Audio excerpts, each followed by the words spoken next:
The talk about climate change and its impacts on coastal communities isn't new in Papua New Guinea and other island nations in the Pacific.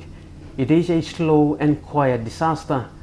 Over the years, so much has been said on climate change that its impacts can be recited from memory by anyone. And climate change is not just about the rising sea levels.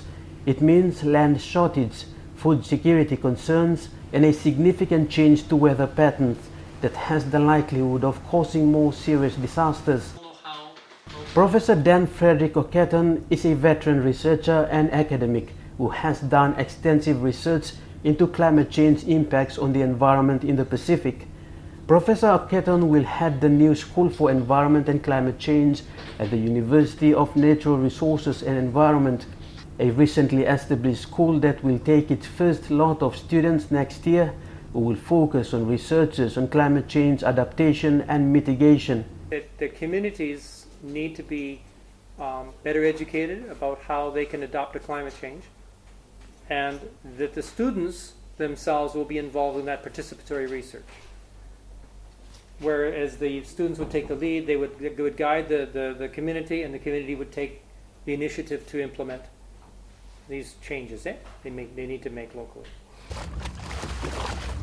Over the years, international government officials and aid agencies have flooded island nations in the Pacific to offer help. Others came to offer solutions. The much talked about reforestation, reducing carbon emissions, and building seawalls is at the mercy of nature. I have seen coastal systems as far north as Alaska. Same thing. They're going to be experiencing sea level rise is not localized just to the Pacific. It's all over the world. It's global. Coastal systems around the world are being affected by sea level rise, by El Nino Southern Oscillation Index, which is let's call it ENSO effect. And it's concerning because a lot of communities that live on the coastal areas will need to either relocate to higher ground. In recent years, many coastal communities all over Papua New Guinea and the Pacific are facing land shortages as much of the land have been taken up by sea. The young people want to move, but the elders want to stay, and a lot of the people are culturally tied to their roots there, so it's very difficult for them to move. So climate refugees is a very touchy, sensitive issue. Acquiring new land means having a place to grow food and building shelters for habitation.